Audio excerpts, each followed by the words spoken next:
Hello guys. Welcome to another day, another video of Daily Dose of Education. Today we are going to talk about a word, or shall I say phrase, you use in your daily written English but might not know what it means. You remember the ETC after every long list you wish to write but are too lazy to write. ETC is short of etc. Today we are going to discuss its meaning, origin, historical evolution, and modern use. ETC or etc. is a Latin phrase that literally means, and the rest, or, and other things.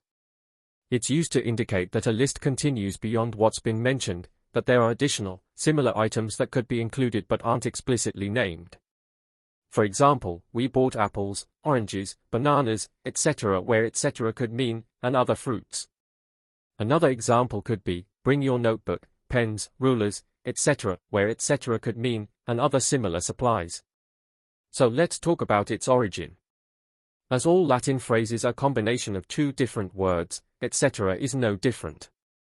It is composed of two words, it, which means and cetera, which means the rest.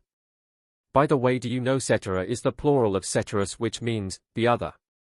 So yeah, basically etc. directly translates to, and the rest of the things to be mentioned. Let's now talk about the history, starting with ancient Rome. It was used in classical Latin texts to shorten lists, just as we do today, and was found in writings by Cicero, Seneca, and others. For example, a Latin sentence, arma tailor equi etc., which means weapons, spears, horses, and so on. Now let's talk about Middle Ages from 5th to 15th century.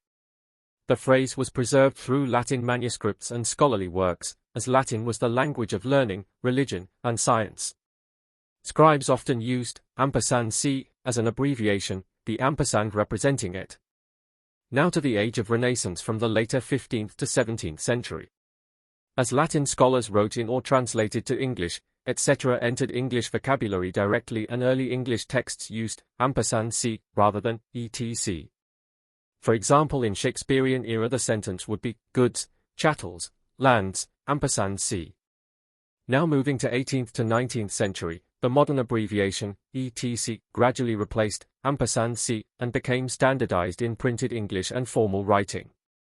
Now from 20th century till date, it's been still widely used in writing to imply, and so on.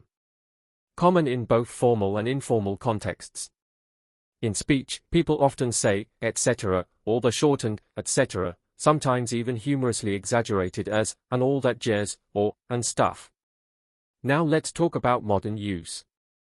People do be using it wrong at times. For example, he likes justice, peace, etc., where it's not a list of similar tangible items. If you say, he collects coins, stamps, postcards, etc., it's one of the more appropriate uses. In formal writing, especially academic or technical work, etc. is often discouraged in favor of explicitly listing items or using phrases like, among others. You want to know an interesting fact? The pronunciation etc. sometimes misheard as etc., but the T in it should be pronounced. It's a common mistake in modern uses of etc.